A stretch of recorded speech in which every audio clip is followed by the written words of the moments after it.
I've spent my whole life standing just outside the circle. Whenever expectations were framed as harmless or playful, I felt myself become the exception. What was meant to be easy or connective often carried an undercurrent of othering, a quiet sense that I was being measured against an unspoken norm. In those moments, something visceral in me refused to surrender. When I felt nudged to go along, every fiber of my being answered with a stubborn no. I would cross my arms, fall silent, and wait for the moment to pass, rather than perform.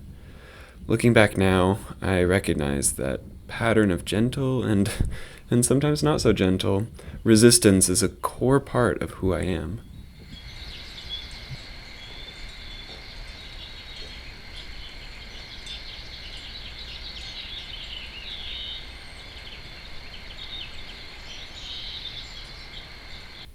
For most of my life, I assumed empathy was a single thing. I cared about people, tried to be kind, and wanted good outcomes for those around me. So I assumed I was doing empathy the same way everyone else was. When someone I cared about was hurting, I could usually recognize it immediately. I could tell what they were feeling and often why. Yet, inside my body, where other people seemed to feel a shared weight or pull, there's often nothing. No ache, no emotional echo, no internal shift that mirrored theirs. Other people's emotions were a snow globe. I could see it shaken up, yet I felt none of the cold wind swirling inside them.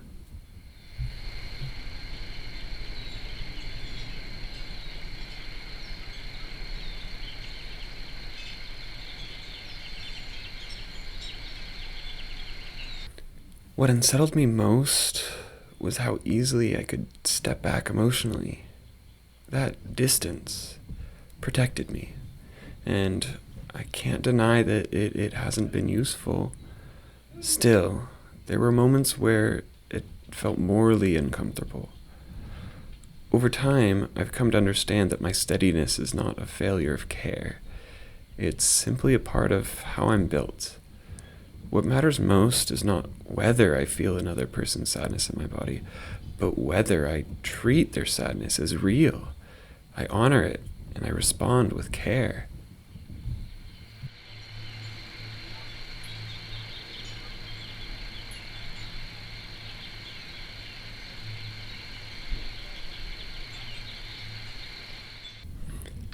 Autonomy has always mattered more than I knew how to explain it at the time. If I can rationalize and truly choose what I'm doing, it sits well with me. Conversely, the moment I sense loss of agency, even if through implicit expectations, my reaction is to pull back and reclaim control. This isn't about stubbornness for its own sake. It's about preserving my sense of self. Consent, I've learned, isn't only about the obvious moments. It's implicated in every expectation, every label, and every time I'm told you're supposed to without having freely chosen it.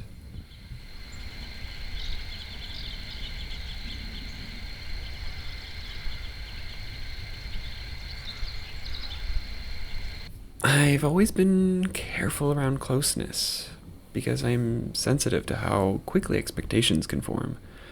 There are times when a connection begins to feel less like intimacy and more like a loss of self. When that happens, I feel a strong need to reestablish myself as my own person. That need for autonomy, it doesn't stay contained in one area of life. It seeps into how I move through relationships, social spaces, and even small rituals that others take for granted. I've also noticed how much comfort exists in simplicity. There are moments when the world feels lighter, when adult stress fades for a bit, and things seem easier. Sometimes that comes from familiar routines, familiar stories, or environments that feel safe and uncomplicated. It isn't about undoing adulthood. It's about the ease of mind and safety when things become overwhelming. The more stress I'm under, the more I crave that kind of refuge. Not to avoid problems forever, but to recharge emotionally. Allowing myself that space deliberately has helped me settle before reaching a breaking point. Choosing to rest early has become a way of listening to what my mind and my body are asking for.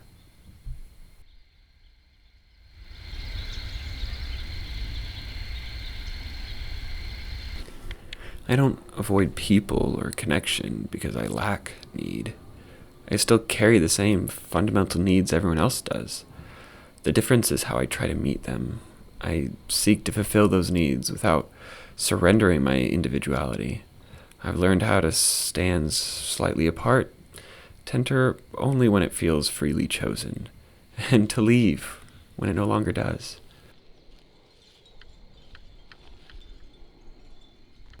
I know who I am because I pay attention to that boundary.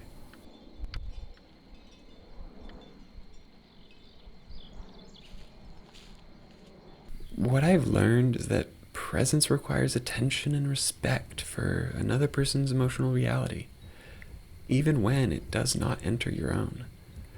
My path has not been about learning to feel empathy.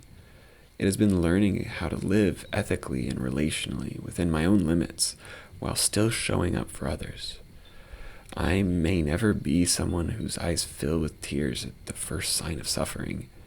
What I can be is someone who stays, who listens, who does not minimize. Someone who chooses tenderness deliberately.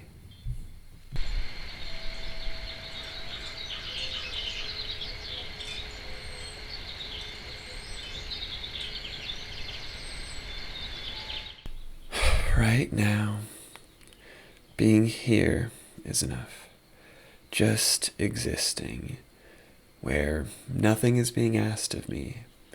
Staying because I choose to, and living the moment exactly as it is.